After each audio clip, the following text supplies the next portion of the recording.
Buenas tardes, estamos aquí nuevamente en contacto, con ustedes por primera vez, plantel Tlalpan, para la licenciatura de Psicología de la generación 21 de tercer cuatrimestre, con el tema de aprendizaje y memoria para los que toman la clase en sábado. Yo soy Jorge Alejandro Solano Ponce, médico general por el Instituto Mexicano del Seguro Social, con la especialidad del Seguro Social, la carrera de médico general en el Politécnico. Tengo un diplomado en tanatología en el Instituto Mexicano de Tanatología, diplomado en tanatología en el ISSSTE por parte de la UNAM, diplomado en tanatología aquí en el IMPO de terapia de duelo, diplomado en tanatología como tal aquí también en el IMPO, diplomado en hipnosis ericksoniana en el IMPO, un diplomado de investigación en educación en salud por parte del Seguro Social, diplomado en pedagogía en la Escuela Superior, en la Facultad de Estudios Superiores de Zaragoza. Soy profesor del curso de interpretación de electrocardiogramas para el médico familiar. Fui jefe de departamento clínico en el Seguro 10 años. Ayudante de profesor B en la Facultad de Estudios Superiores de Zaragoza durante 19 años. Tengo maestría en educación en La Salle, maestría en tanatología del IMPO. Era estudiante de filosofía en la Facultad de Filosofía y Letras de la UNAM. Ahora ya terminé cursos, solo me falta titularme. Y tengo una maestría en hipnosis ericksoniana del Centro Ericksoniano de México.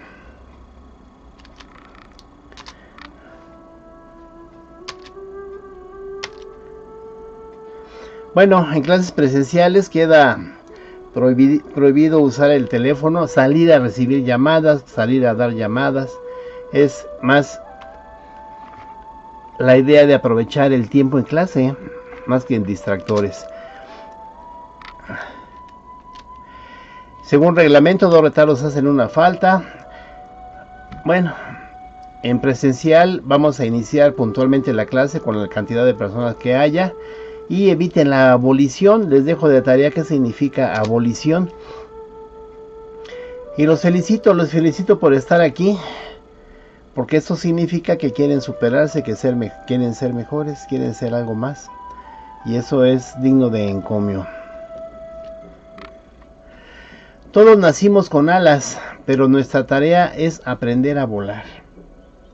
Entonces, pues pueden colocarse alas de lo que quieran, pueden ser de cóndor, de águila, de halcón, de abeja, en este caso de mariposa. Pero todos tenemos facultades para hacer algo más, para lograr algo más. Y es lo que estamos aprendiendo. De la bibliografía, el principal libro que les recomiendo es este de Aprendizaje y Memoria, de John Anderson. Es bastante interesante, bastante completo y sirve para tenerlo. Y ustedes como psicólogos, pues conviene que tengan un sustento en su biblioteca de esta índole. ¿Qué es el aprendizaje? No como etimológicamente hablando, sino metafóricamente. El aprendizaje es una actividad decisiva en la cultura humana. ¿A partir de cuándo? Desde que el ser humano existe. Existían varios seres humanos, se asociaban y se comunicaban, se enseñaban situaciones y cosas. La principal era para sobrevivir y se enseñaban cosas para la caza. A lo mejor cómo utilizar la lanza, a lo mejor y posteriormente cómo utilizar flecha y arco, inicialmente utilizar piedras para golpear al animal y poderlo cazar. Aprendían a hacer tácticas para rodear al animal y poderlo cazar, como hemos visto en varios dibujos, cómo se unían para cazar un mamut. Y todo eso era aprendizaje, y el que más sabía le enseñaba al que menos sabía. Y si le quedaba este conocimiento en alguna parte de su cuerpo, que es el cerebro, como vamos a ir viendo. Entonces siempre se ha utilizado el aprendizaje y la enseñanza, o la enseñanza y el aprendizaje, para la supervivencia del ser humano en todas las épocas, inclusive en la actual. Aquí, si no nos enseñan y no tenemos el aprendizaje de cómo atravesar una calle, pues puede bloquear nuestra existencia. Si no aprendemos a nadar, puede bloquear nuestra existencia, etcétera.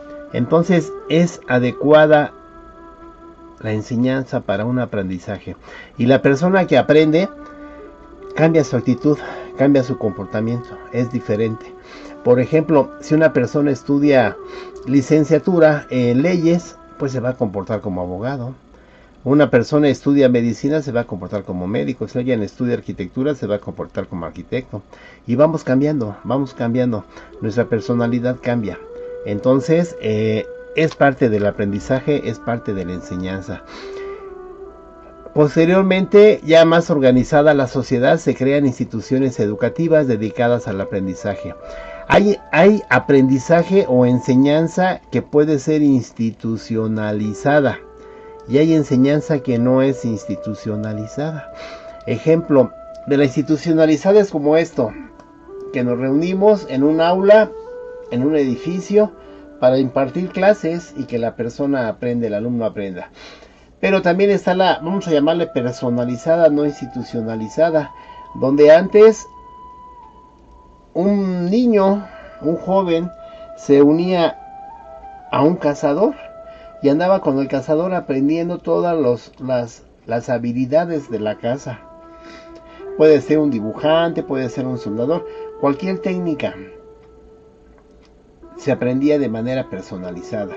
E inclusive en el siglo pasado, en el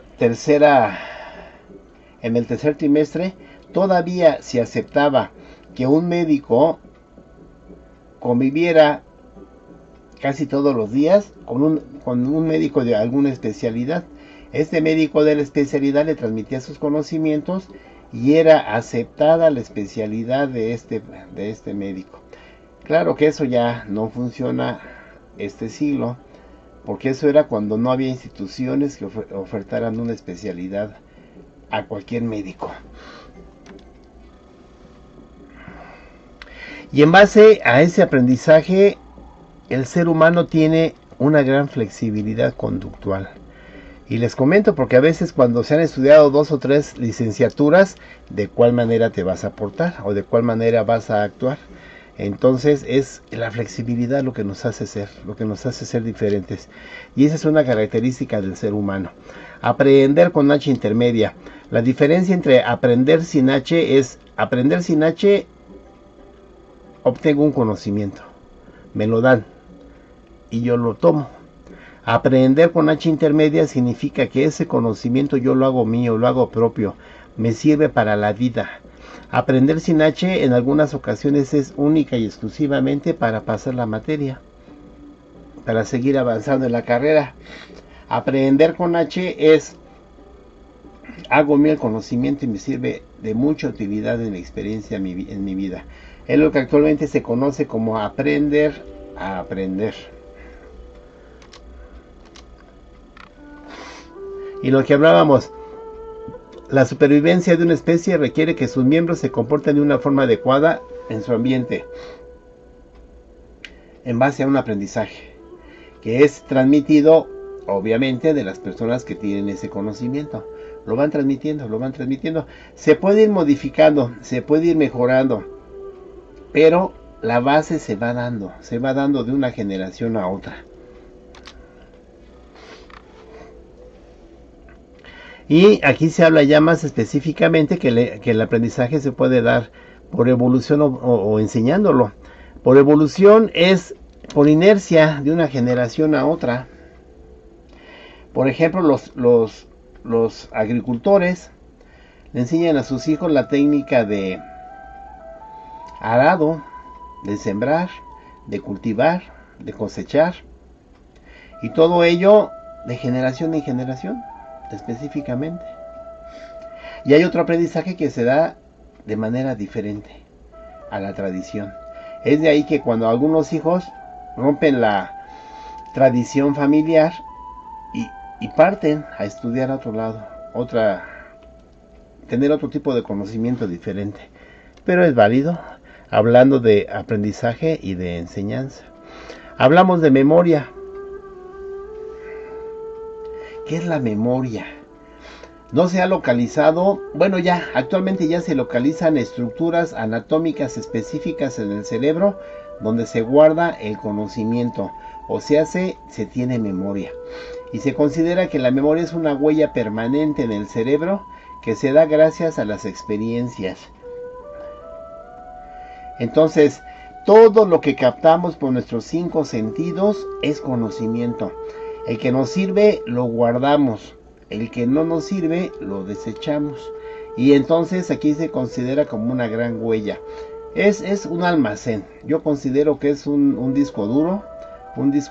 Y hay una estructura en el cerebro pequeña que se considera o se asemeja a una USB. Y ahí se guarda gran cantidad de memoria. Es una función cerebral de almacenamiento, de codificación y recuperación, como una computadora. O más bien la computadora es como un cerebro. Se capta la información, se almacena específicamente en base a sus características y puede ser recuperada cuando es necesaria, para ser nuevamente utilizada o para ser utilizada. ¿Y qué es el aprendizaje? El aprendizaje es un proceso por el cual el sistema nervioso se modifica y la conducta, debido a esas experiencias, a ese conocimiento, también se modifica. Y pueden ocurrir cambios permanentes en la conducta gracias a la experiencia. Un ejemplo característico en la actualidad, lo vimos, es el ejército. En el ejército ellos tienen un tipo de experiencia que les dio un aprendizaje. Ese aprendizaje les da un conocimiento y ese conocimiento les da una forma especial de comportarse. Y más que el ejército, la milicia, porque pueden ser marinos, pueden ser del ejército, pueden ser pilotos aviadores, y todos ellos tienen un comportamiento secundario al tipo de aprendizaje que tuvieron en base a la experiencia que les fue inculcada. Y se menciona que existen 4 tipos de aprendizaje. Uno es el estímulo-respuesta. Actúo en base al estímulo que me llega. Otro, lo que percibo. Puede ser, por ejemplo, ahorita que estamos ustedes percibiendo algo y lo están captando y lo están asimilando y lo están transformando, almacenando, codificando. Y hay un tipo de aprendizaje motor que es el de habilidades. El de habilidades, generalmente las técnicas es donde se utiliza este tipo de aprendizaje. Manualidades, cosas donde tiene que actuar el sistema musculoesquelético de la persona. Y el de relaciones puede ser simplemente en el comercio, por decir algo. Puede ser en la política, etcétera. Entonces hay aprendizajes de diversas maneras, de diversas características, y todo es válido porque todo va a dejar una enseñanza y todo va a dejar un conocimiento que va a normar o a cambiar la conducta. Adquirir el conocimiento de algo por medio del estudio, el ejercicio, la experiencia, todo es válido. Y el ejercicio y el estudio pueden ser englobados en la experiencia. Pero entonces es todo lo que nos llega, toda la información que nos llega y que es captada por nuestros 5 sentidos. Y vamos a retener una cosa en la memoria, en una estructura que vamos a ver anatómicamente que se llama hipocampo. Y mayor debe ser la plasticidad del comportamiento. ¿Qué significa plasticidad? Los cambios que tenemos en el comportamiento. De ser de una manera pasar a ser otra, o de varias maneras. Todo va a depender la cantidad y calidad de conocimiento que hayamos obtenido. Se considera que el aprendizaje es el mecanismo por el medio del cual los organismos pueden adaptarse a un ambiente cambiante. Y eso es 100% cierto. Yo recuerdo que en años pasados, en el siglo pasado, hubo un terremoto en Nicaragua. en la ciudad de Managua, que fue destruida a más del 90%. Totalmente fue destruida la ciudad. Entonces ellos consideraron que era muy difícil derrumbar y desalojar y volver a construir, que irse a otro espacio y volver a construir ahí. Y entonces ellos hicieron lo segundo, se cambiaron del espacio geográfico y comenzaron a construir su ciudad y se adaptaron a ese cambio y siguieron viviendo. Y es lo que nos deja el conocimiento y el aprendizaje. Ahí, ¿cuál era el aprendizaje? Pues necesidad de subsistir. ¿Por qué? Porque necesitamos un lugar para vivir. Entonces fue el cambio que se hizo. Y dice, el aprendizaje se asocia con enfoques conductuales y la memoria con enfoques cognitivos. ¿Qué significa? Aprender nos norma la conducta. Y de la memoria tenemos conocimiento que se nos queda.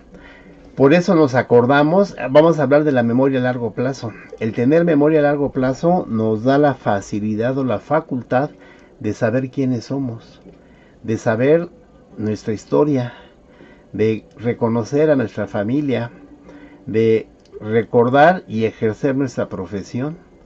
Si no tuviéramos memoria a largo plazo, no recordaríamos mayor cosa.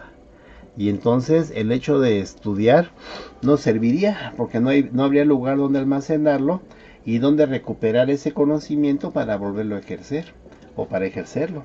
Entonces es importante la memoria. Y aquí volvemos a comentar, la memoria es la capacidad de recordar. Es una imagen o conjunto de imágenes de hechos o situaciones pasados que quedan en la mente. Y entonces eso es claro. Todo lo que almacenamos tenemos la facultad de recordarlo. Hay ocasiones que pensábamos que algo se nos había olvidado y al paso de los años por X situación, por X estímulo, tenemos la respuesta de recordarlo. Y luego decimos, es que yo pensaba, ya no me acordaba de ello, tiene muchísimos años que tuve esa experiencia. Entonces se considera que el cerebro es tan capaz de almacenar, aunque sea pequeñas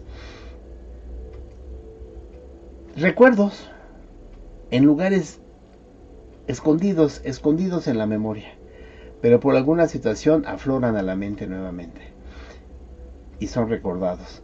Entonces sí vamos a ver una teoría del olvido, que alguien considera que por rebosamiento se va eliminando conocimiento que no es utilizado nuevamente, y que lo que recordamos es lo que se va reactivando, por decirlo de alguna manera, pero lo vamos a ver con más calma más adelante.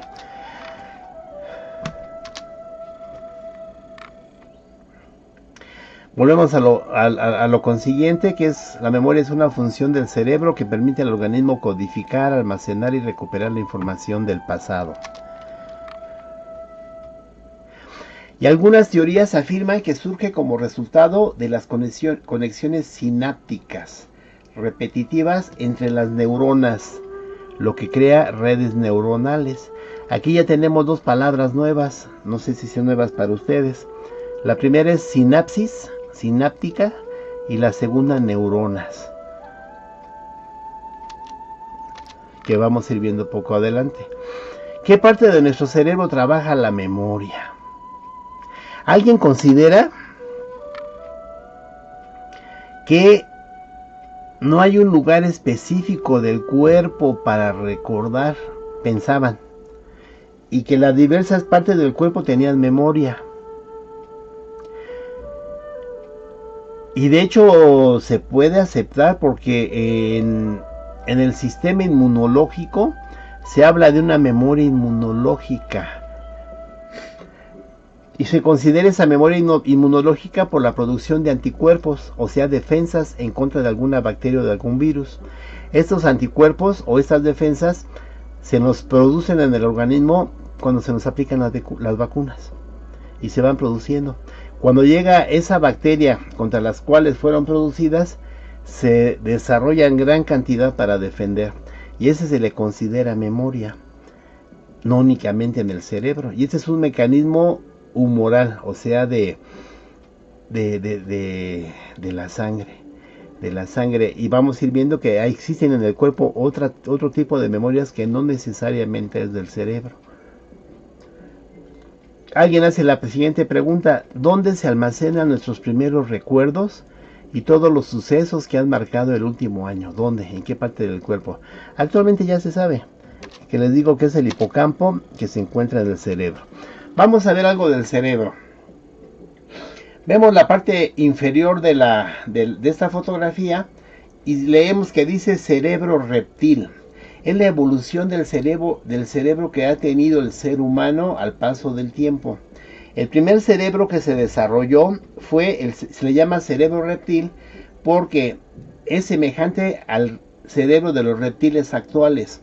Este tipo de cerebro únicamente sirve para satisfacer las funciones básicas, como es la respiración, el latido del corazón, el alimento y la reproducción. Hasta ahí llega este cerebro. Sigue evolucionando el ser humano y llega al cerebro de mamífero, cuya característica es que se agregan las emociones y los sentimientos. No hay todavía razonamiento ni pensamiento y menos memoria.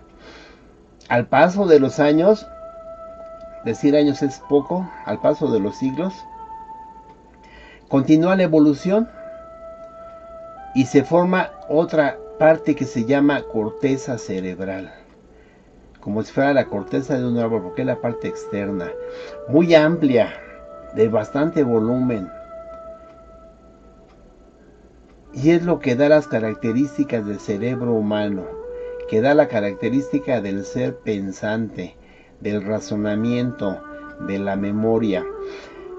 Aquí en la fotografía le ponen el lóbulo prefrontal para que vean la parte de enfrente, la parte frontal, pero también se le llama lóbulo prefrontal o área prefrontal a la estructura anatómica del cerebro humano, que tiene la característica de almacenar la memoria a corto plazo.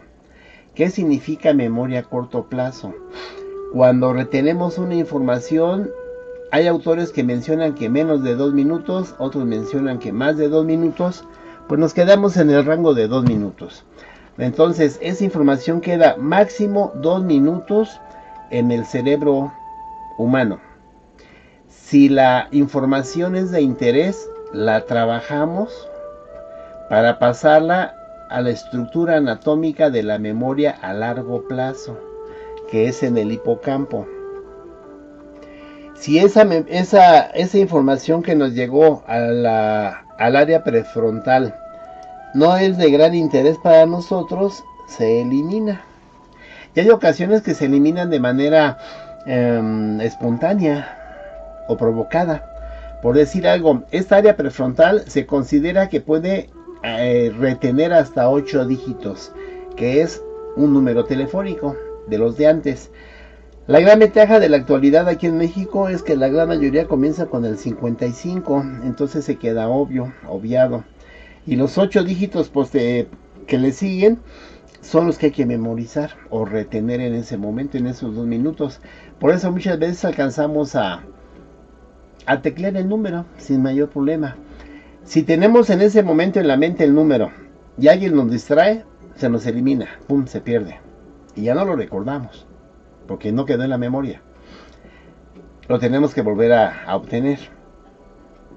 Pero si ese número telefónico nos interesa, entonces lo trabajamos, que vamos a ver los mecanismos de memoria, cómo se hace para que se queden aferrados y pasan a la estructura, les digo, anatómica en el cerebro medio, que se llama hipocampo, que es la pequeña gran USB del ser humano, y ahí se almacena y queda para siempre ese número telefónico. A veces, que les digo, queda muy bien guardadito, muy bien guardadito. A lo mejor le ponemos conocimiento encima como si fueran cajas, y llegar a él cuesta trabajo, pero ahí está, ahí se mantiene. Y es ahí cuando muchas veces en terapias de tanatología o de hipnosis ericksoniana, surge ese recuerdo. Y es cuando lo llegamos a utilizar para en la terapia, para tener algunos procedimientos adecuados con la persona.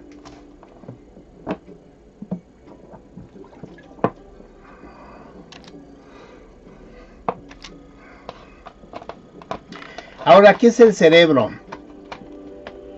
El cerebro es la estructura que está dentro del cráneo. Tridimensional. Bueno, todas las estructuras en el cuerpo humano son tridimensionales, hasta la piel. Pero aquí lo que interesa es que tiene un volumen de 1300 centímetros cúbicos, 1 litro y tercera parte. Tiene aproximadamente, se divide en corteza cerebral y áreas subcorticales, que son situaciones anatómicas que vamos a ir conforme avance el curso. La corteza está involucrada en la mayor parte de las funciones cognitivas superiores. Yo diría que en todas las funciones cognitivas superiores en la actualidad, aunque sean tipo de arcos reflejos simples. Y esta es la estructura cerebral, es el volumen que tiene de 1 litro 300 centímetros cúbicos en el cráneo. Parte importantísima del cuerpo humano. Como hay otras, como puede ser el corazón, los pulmones, el hígado. Pero esta nos hace tener nuestra conducta. Nos hace influir en nuestra personalidad. Nos hace ser quien somos. Nos hace relacionarnos con los demás. Nos hace hacer muchas situaciones y muchas cosas que nos hacen funcionar de manera adecuada en nuestro medio. Y sobre todo nos ayudan para sobrevivir. Para sobrevivir en el medio, aunque estemos en el siglo XXI, tenemos necesidades de sobrevivir. Porque existen factores que pueden afectar esta supervivencia. Entonces nos tenemos que adaptar mediante el conocimiento, la enseñanza y el aprendizaje y la memoria sobre todo, para recordar aspectos de peligro. Aquí vemos el cerebro de lado. De lado vemos las diversas estructuras. La rosa del lado izquierdo es el área el lóbulo prefrontal. El anaranjado es el parietal, el azul es el temporal y el verde es el occipital. La estructura anatómica que se encuentra por abajo del lóbulo azul, del color azul, es el cerebelo. El cerebelo y el tipo tubito blanco que baja de la parte azul es la médula espinal. Entonces, esto es el cerebro. Cantidad de lóbulos que tenemos por clasificación son 4. Frontal, parietal, temporal y occipital. Pero en volumen o en número son 6. Porque hay 2 parietales y hay 2 temporales. Nada más hay un frontal y nada más hay un occipital. Eso es lo que forma el cerebro. Es pregunta de examen.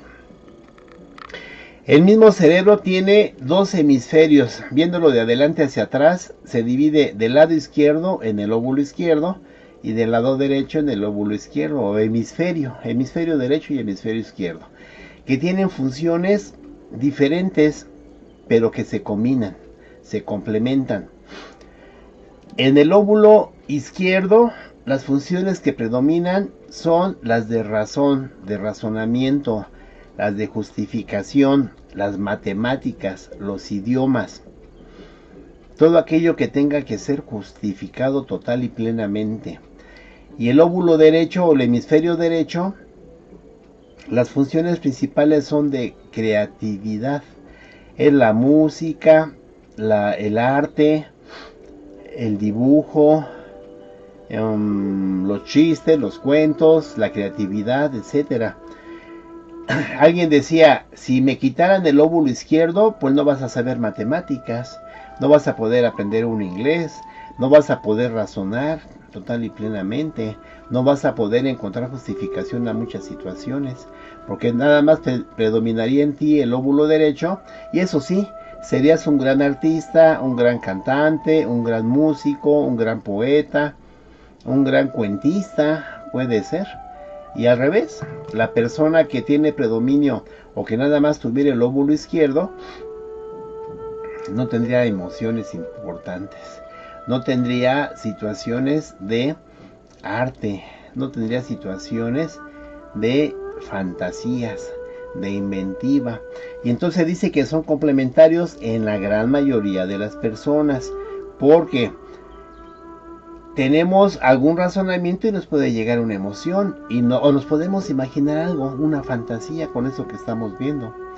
Y al revés, podemos tener una fantasía y la queremos justificar total y plenamente. Entonces, esa es la situación del cerebro. Las otras estructuras, frontal, occipital, temporal y parietal, tienen funciones específicas y diferentes que vamos a ir poco a poco viendo. Pero les digo, el área prefrontal que está delante del lóbulo frontal es donde se almacena la memoria a corto plazo. ¿Sale y vale? Y aquí vemos, metafóricamente hablando, el lóbulo izquierdo es el del lado izquierdo de la pantalla, donde están como en oficina, están como dormidos. Ah, ya, esta es la situación. Es lo que piensan y razonan.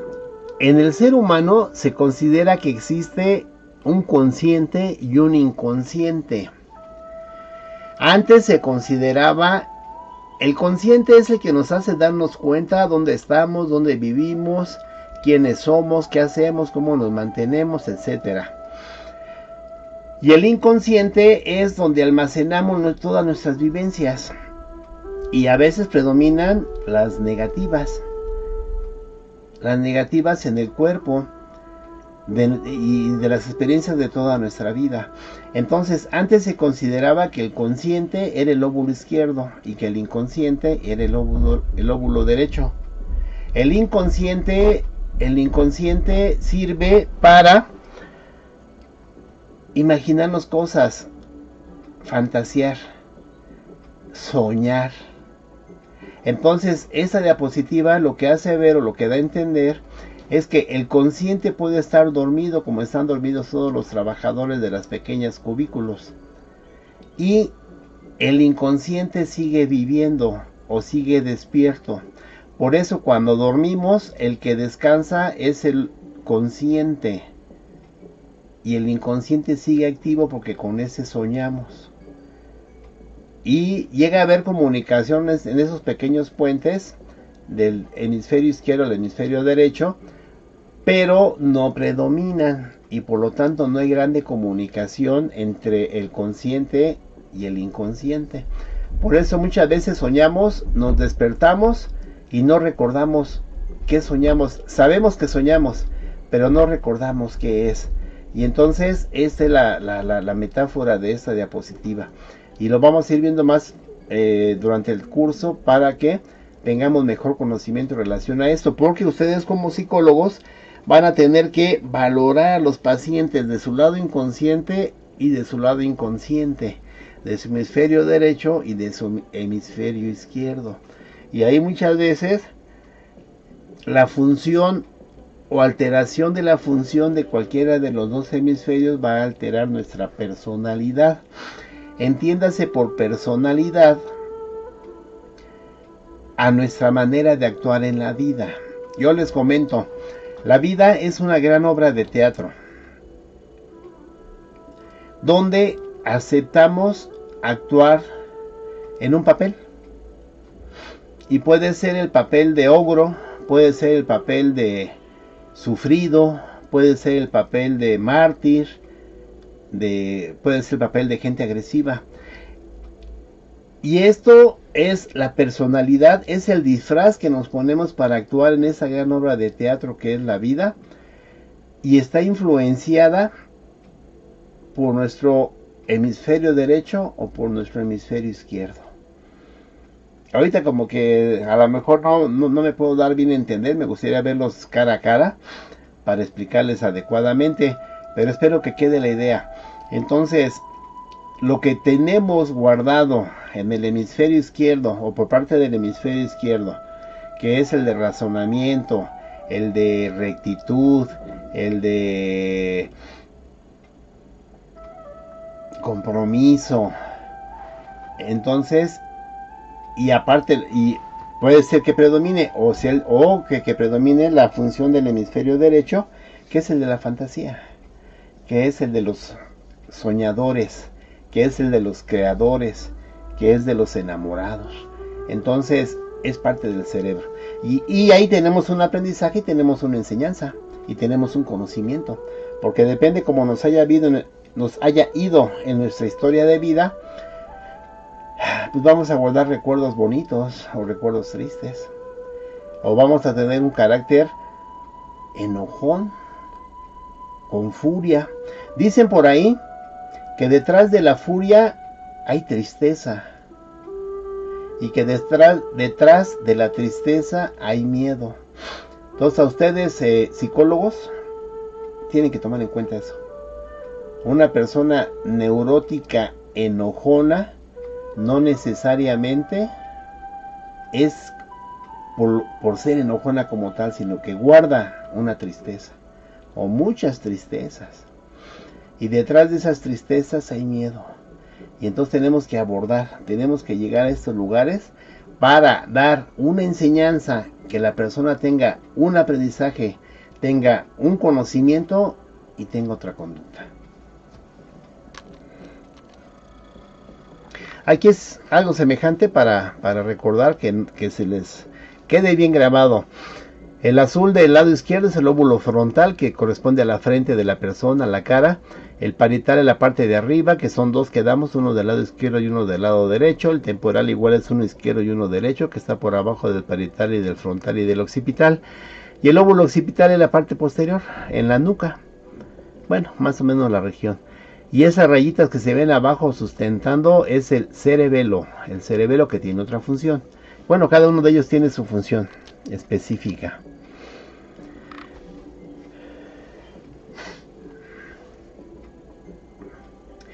Ahora vamos a hablar de la construcción de la memoria a largo plazo.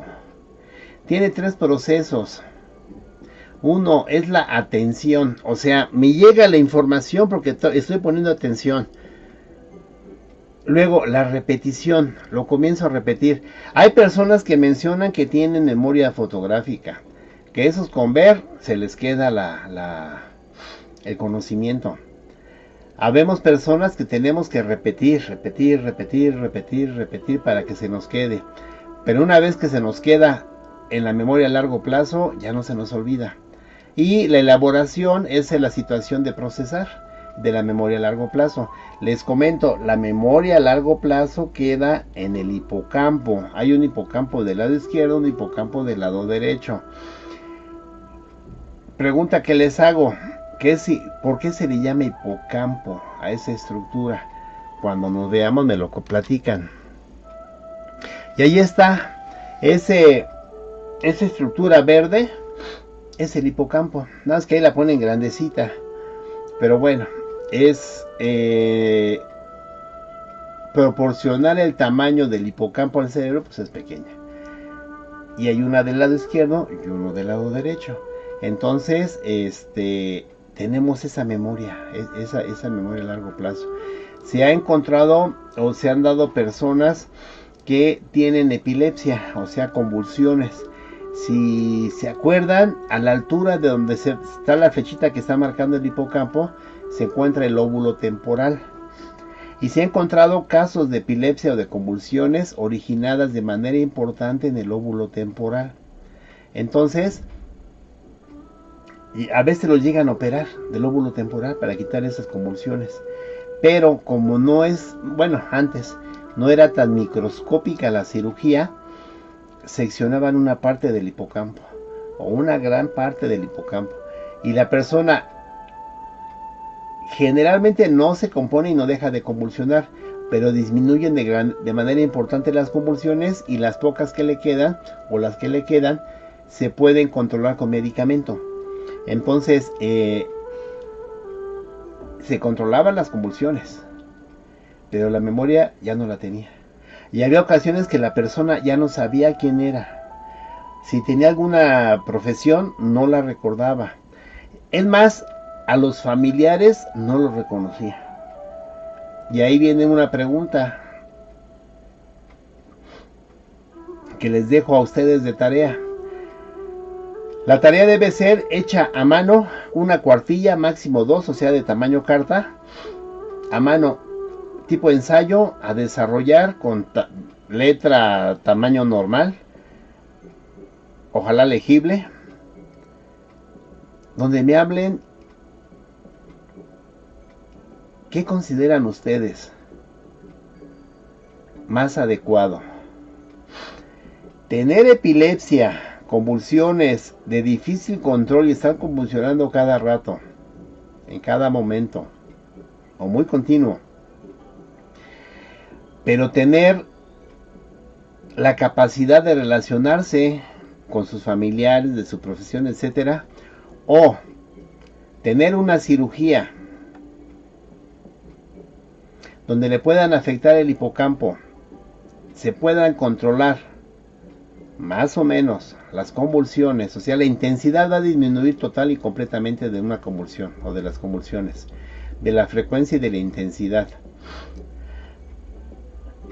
pero con el riesgo de no saber quién es o quién soy, pues no saber quién soy, no saber qué profesión tengo, no saber de dónde soy, no saber dónde vivo, no conocer a nadie.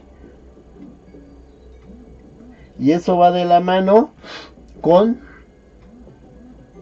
comentar qué es la vida para ti en este momento. Entonces van a tener que ser 2 cuartillas. Uno de la situación de la epilepsia con la cirugía y la otra, ¿qué es la vida para ti? ¿Para qué vives? No quiero definición de bios, vida o del diccionario, no. Lo que ustedes consideran que es vivir, qué es estar, para qué estamos. ¿De dónde vengo? ¿De dónde vengo? Pues no. ¿A dónde voy? A lo mejor sí, aquí en la tierra. ¿Para dónde voy? Si es que lo han planeado. A lo mejor son honestos y decir, pues yo me levanto y bueno, me despierto, me levanto y vivo sin ninguna finalidad, sin ninguna meta. O habrá la persona que diga, yo sí tengo planeado en mi vida en tanto tiempo llegar a tal situación o tal logro. Eso lo quiero de tarea para la siguiente clase que va a ser la próxima semana. Mañana sábado no, que es el día 7 creo, pero sí para el día 14 me van a entregar la tarea. Va a ser la inauguración de nuestro conocimiento.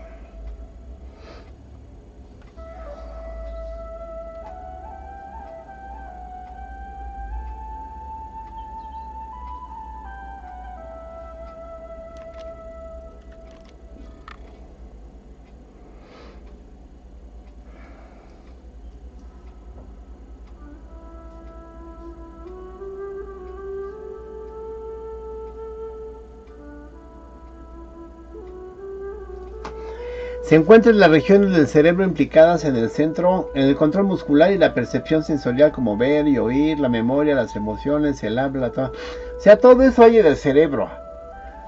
Y todo se relaciona, todas las estructuras anatómicas del cerebro, que son múltiples, se relacionan entre sí. Por eso dicen que es la mejor computadora que existe en el mundo, o en la creación. Y llegar a igualarla, bueno, yo pienso que a lo mejor dentro de muchos años. De hecho, se considera que el ser humano utiliza un bajo porcentaje de la capacidad del cerebro. Autores mencionan que máximo el 10% como promedio. Habrá personas que tengan el 15%. A lo mejor el 20. Ya vemos gentes que a lo mejor tenemos 8, 7, 6, 5. ¿Y eso por qué? Pues porque no lo utilizamos adecuadamente. El día que, bueno, no, eso se lo voy a preguntar hasta que nos veamos. Dice, ocupa aproximadamente el 40% de todo el cerebro en los seres humanos. Y consume el 94% del oxígeno. Entonces, también son relativos estos porcentajes. Va a depender de la raza, de la región. Porque, por ejemplo, en Yucatán son más cabezones que en Veracruz Norte, allá pegado cerca de la frontera de Tamaulipas, tienen la cabeza más pequeña. Mas, sin embargo, la función es semejante, ¿por qué no? Pero el volumen es diferente. Entonces, esas son las diferencias, pero en promedio son estos los datos. Y se consume el 94% del oxígeno. Por eso, el paso de sangre al cerebro y del contenido de la sangre, como es glucosa y oxígeno, a las neuronas, que son las células funcionales y estructurales del cerebro, es de manera automática. Alguien dice por difusión pasiva. O sea, una vez cosa que llega y pasa.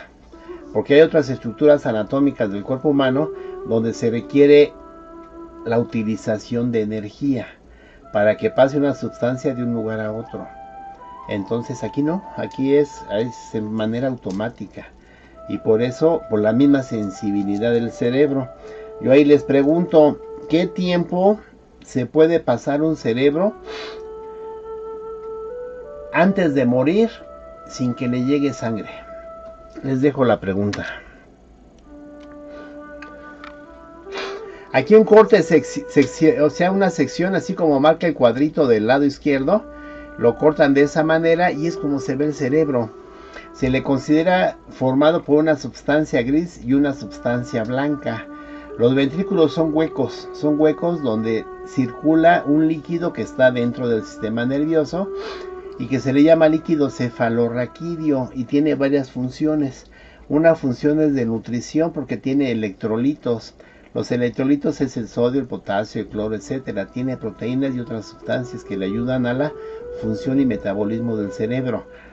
La sustancia gris y la sustancia blanca su nombre se debe a la composición histológica de esa estructura. ¿Qué significa histológica? De las células que lo forman o de las partes de las células que lo forman. Como vamos a ver, la unidad funcional, anatómica y estructural del cerebro es la neurona. La neurona tiene un cuerpo y tiene unas prolongaciones que se llaman axones y unas como pequeñas ramitas que se llaman dendritas. Vamos a ver una diapositiva más adelante. Entonces, en la sustancia gris es donde se acumulan los cuerpos neuronales. Y la sustancia blanca es donde se acumulan los axones. Aquí en el cerebro, esta es la distribución. En la parte externa está la sustancia gris, o sea, puro cuerpo neuronal. Y en la sustancia blanca, los axones. En la médula espinal se invierte, que vamos a ver más adelante. Pero aquí lo que me interesa que vean es que existe una sustancia gris, una sustancia blanca y los ventrículos como parte anatómica del cerebro, y que dentro de los ventrículos circula el líquido cefalorraquídeo. Céfalo de cerebro y raquídeo de raíz o médula espinal, porque circula desde el cerebro hasta la médula espinal, total y completamente. Que luego vamos a platicar de algunas enfermedades que se llegan a presentar porque el líquido cefalorraquídeo no circula y se va acumulando. Y pasa como con un globo, que le metemos agua, bueno, líquido, y se comienza a hacer grande, a hacer más grande, a hacer más grande. Cuando es a nivel cerebral, se le conoce como hidrocefalia. Hidro porque hace muchísimos años, cuando comenzaron más que años, siglos, cuando comenzaron a detectarse este tipo de personas, tenían líquido en el cerebro abundante. Entonces, de líquido, hidro, porque no sabían qué era, o no sabían cómo llamarlo. Y como era en la parte cefálica, pues se le llamó hidrocefalia. Y y continúa la nomenclatura hasta la fecha. Entonces es la cantidad de líquido que existe dentro del sistema nervioso y se localiza primeramente en el cerebro.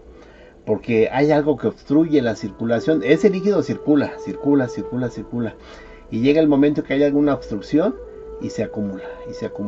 El gran problema está que este líquido que se acumula comienza a desplazar o a, ¿cómo les diré?, a presionar el cerebro, y como el cráneo está duro, se comienza a, ¿cómo podemos decir?, algo así como aplastar el cerebro, y eso altera las funciones del cerebro.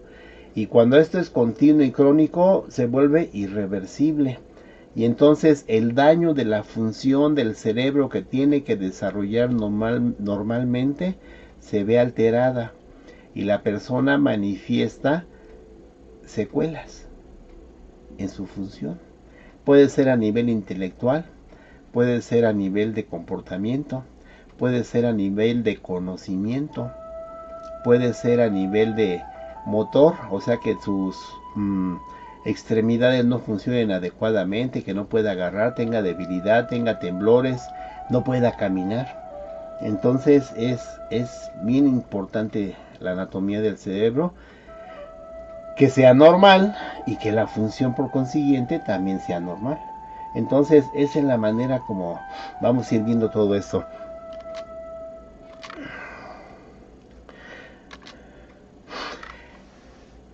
Y aquí las divisiones. Se divide el sistema nervioso en sistema nervioso central y sistema nervioso periférico. El sistema nervioso central es el cerebro y la médula espinal.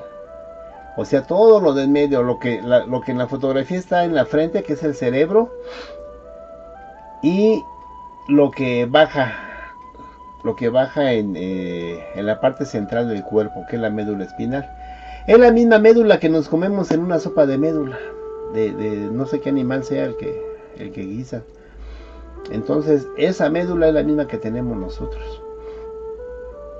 Y el sistema nervioso periférico está constituido por los nervios, las rayitas, las alambritos, les digo, que salen de la médula espinal hacia la periferia. Esos nervios sirven para llevar el estímulo nervioso a la región. Para que podamos mover el dedo gordo de la mano derecha, necesitamos mandar un mensaje para moverlo por medio del cerebro.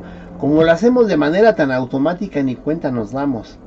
Pero la gente se llega a dar cuenta cuando tiene deficiencia de la función neurológica. Y dice que es que estoy mandando la orden para mover la mano y no me obedece, porque ya no hay conexión nerviosa. O no hay conexión, o la función está alterada. Y es cuando se dan cuenta. Es como cuando, por ejemplo, tienen un esguince en el cuello cervical, se le llama la columna cervical, y dicen, ay, cómo pesa la cabeza. Es cuando se dan cuenta que la cabeza pesa. Pero cuando estamos normales, sanos, por otra palabra, no nos damos cuenta. Entonces hasta podemos brincar, correr y hacer y deshacer, y la cabeza no la sentimos. Pero cuando hay alguna afección de dolor de una parte del cuerpo, es cuando nos damos cuenta que no funcionamos. Y este es un comentario que les voy a hacer. Bueno, ya después se los daré cuando estemos viéndonos.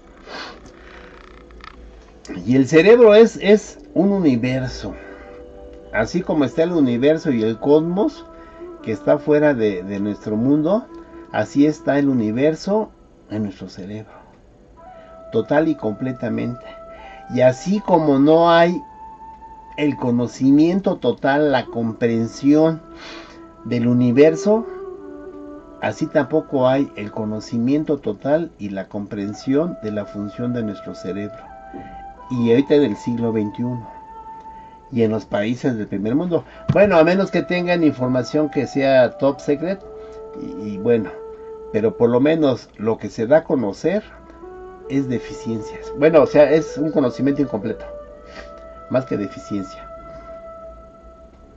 Entonces tenemos una gran maravilla guardada dentro del cráneo, que a veces no la valoramos y a veces no la utilizamos como deba de ser. una pregunta es, ¿quién realiza ejercicio cerebral? Luego vamos a ver cuando estemos presentes qué son los ejercicios cerebrales. Neurona. Les digo, la neurona es la célula, la unidad funcional y estructural del sistema nervioso, así como la nefrona es la unidad funcional y estructural de los riñones, así como el osteocito es la unidad funcional y estructural del sistema óseo. ¿Cuál otro? El hepatocito es la unidad estructural y funcional del hígado. Y así, en cada órgano tenemos una célula específica con características individuales e irrepetibles hacia otros órganos. Y estamos también hechos que cuando hay que renovar células, se renuevan específicamente. No hay confusión. En una patología sí, hay una enfermedad. Pero normalmente el hígado produce células de hígado, hepatocitos. El riñón produce células de riñón, nefronas. Y el sistema nervioso produce células del sistema nervioso, que son las neuronas. Alguien dice que hay más de 100,000 millones en el cerebro humano. Más de 100,000 millones de neuronas en el cerebro humano adulto y en el niño. Porque la cantidad está. Y lo que nada más falta es la madurez. Pero la cantidad la tenemos. Así como 5 dedos en cada mano tiene un niño, igual los va a tener de adulto, así las células dentro del organismo. Y nada más falta que crezcan y que funcionen adecuadamente. Pero en promedio son más de 100,000 millones. Los viejitos, cuando hay degeneración y atrofia de las neuronas cerebrales principalmente, llegan a bajar hasta 30,000. Y todavía son funcionales como ser humano. Ya menos de 30,000, ya menos de 20,000, ya hay deficiencias. Ya hay deficiencias y son notorias en la función del ser humano. Bueno, del viejito en este caso. Pero bueno, como psicólogos lo tienen que saber. Y decíamos, las neuronas tienen un cuerpo. Yo ahí me equivoqué, pero era cuerpo, axones y dendritas. En ese orden. Es como el orden de jerarquía, ¿no? Realizan sinapsis. Sinapsis es la unión entre un axón y otro. Los cuerpos de las neuronas no se tocan. Se tocan las dendritas o los axones. Son los que se asocian a las otras. Bueno, no se asocian, porque no se unen. Se acercan a las otras terminaciones axonómicas, o sea, de axones o de dendritas. Y dejan un espacio que ya ha sido medido con microscopio electrónico. Dicen que hay de 100 a 50 nanómetros. Órale. Es el espacio que queda entre ellas. Esta es una de ellas. El cuerpo es la que se ve en el extremo derecho como una lucecita. La ramificación larga del medio es el axón. Y las como ramitas que salen son las dendritas. Entonces que no se olvide. Cuerpo neuronal, axón y dendritas. Tiene más partes y más características, pero no viene al caso.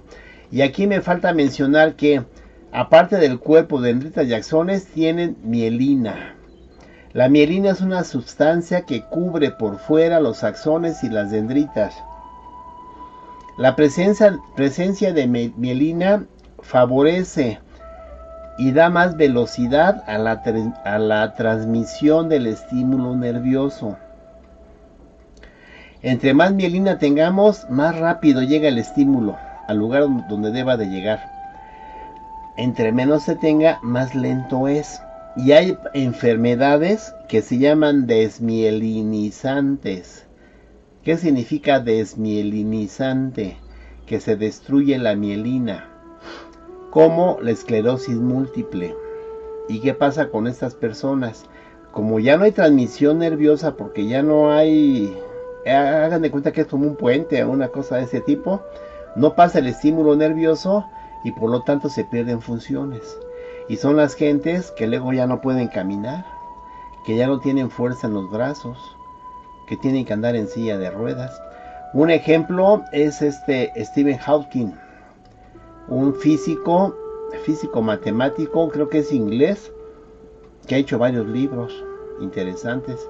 Uno de ellos es La historia del tiempo y el espacio, que salió medio complicado y la gente que lo compró decía que no lo entiendo, no somos físicos para entenderlo. Y entonces hizo otro a la brevedad que se llama Breve Historia del Tiempo, o Brevísima Historia del Tiempo, o sea, ni siquiera breve, sino pequeñísima, para que sepa uno de qué está hablando. Y él está en silla de ruedas actualmente. Él era normal, se casó y todo, hacía deporte, etcétera. Comienza la enfermedad que se considera una enfermedad autoinmune. No se sabe la causa y tampoco hay tratamiento, terapia iba a decir. Y sigue avanzando la enfermedad. Entonces los deja en silla de ruedas, no puede mover nada de extremidades inferiores, o sea, piernas, y de las superiores solo creo que mueve un dedo o dos, e inclusive su cuello ya no le sostiene la cabeza. Cuando no le ponen el collarín, se le va sobre un hombro y no tiene capacidad de hablar. A él lo que le hicieron fue una traqueostomía, porque ahí están las cuerdas vocales, y le ponen un micrófono a unas bocinas y es la manera como se comunica. Y él maneja su silla con el dedo, pero él sigue escribiendo, él tiene conocimiento, su cerebro sigue funcional e intacto, porque ahí no hay mielina. La mielina es en el sistema periférico. Bueno, no sé si sea afortunadamente o no afortunadamente, porque el cerebro es el que se altera. Digo, pero ese no se altera. Y entonces sigue produciendo. Inclusive un día le preguntaron que si ella, pues algo así como que si ya quisiera morirse. Y él dijo, no, tengo muchas cosas que hacer todavía en la vida. Órale. Y esta es el acercamiento de las terminaciones nerviosas entre una y otra, que se le llama sinapsis, y hay un espacio sináptico. Ahí vamos a ver que generalmente el estímulo nervioso sigue nada más una sola dirección, sigue una dirección. Al llegar al extremo, vamos a suponer que del lado izquierdo es donde va la información del estímulo nervioso. Al llegar a la sinapsis, la terminación nerviosa del lado izquierdo libera unas pequeñas moléculas que se llaman neurotransmisores. Y en la extremidad del lado derecho, hacia donde va a seguir el estímulo nervioso, se encuentran unos espacios que se llaman receptores. Entonces sale el neurotransmisor, se fija al receptor y pasa el estímulo nervioso. Entonces yo les asemejo como que fuera los neurotransmisores unas llaves y los receptores unas chapas. Entonces se introduce la llave a la chapa y abre la puerta y continúa el estímulo, para que me capten la idea. Y es como funcionamos. Y es ahí donde también hay enfermedades donde hay disminución de neurotransmisores. Dentro de los más conocidos, que deben de saber ustedes bien, uno es la serotonina, otro la adrenalina, otro la noradrenalina, otro la dopamina. Principalmente, hay más, pero con eso que se sepan, para empezar, ya es ganancia. Habrá algunos de ustedes que quieren estudiar una subespecialidad en neurofisiología o qué sé yo, bueno, ya será otro cantar. Pero ahorita con estas 4, para que vayan investigando cuál es la función de la serotonina, cuál es de la adrenalina, de la noradrenalina y de la dopamina, porque se lo tienen que saber, como vamos a ver más adelante en situaciones que influye lo de aprendizaje, memoria y todo eso, enseñanza, a final de cuentas.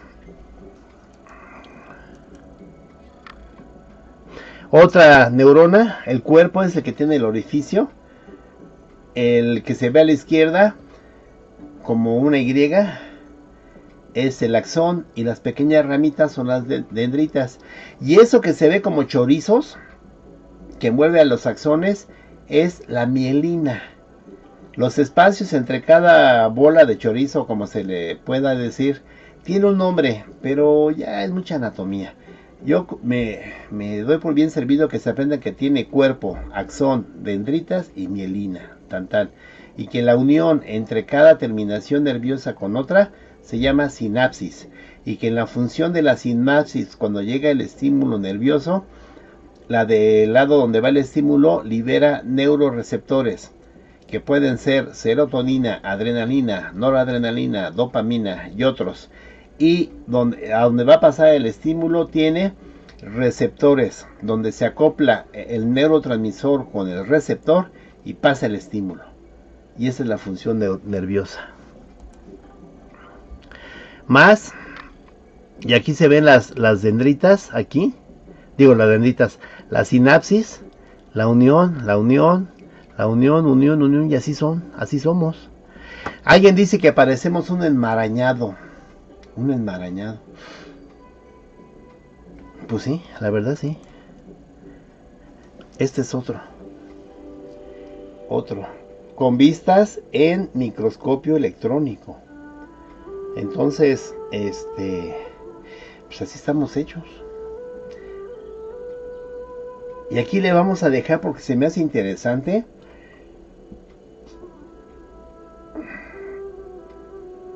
Que piensen en la semana que nos vamos a ver. Si se imaginan cómo somos. O sea, esto es a nivel microscópico y eso es lo que somos. De ahí salen pensamientos, memoria, personalidad, comportamiento. Y es lo que somos. Y esto hablando del cerebro. Si nos vamos a la piel, igual, células. Si nos vamos al hígado, células. Si nos vamos al corazón, células. Si nos vamos al ojo, células. Así todo a nivel microscópico. Entonces, ¿quiénes somos? ¿Qué somos? No me dio oportunidad de comentarles, pero a mí me gusta la filosofía. Bueno, ya ven que estudié filosofía. Entonces, filosofando, ¿quiénes somos realmente? Porque ese entramado de células, ¿somos? Pues sí, pero ¿es suficiente eso para decir que somos lo que somos? No sé, a mí me inquieta la pregunta. Entonces, aquí le dejamos y en la siguiente vez nos veremos.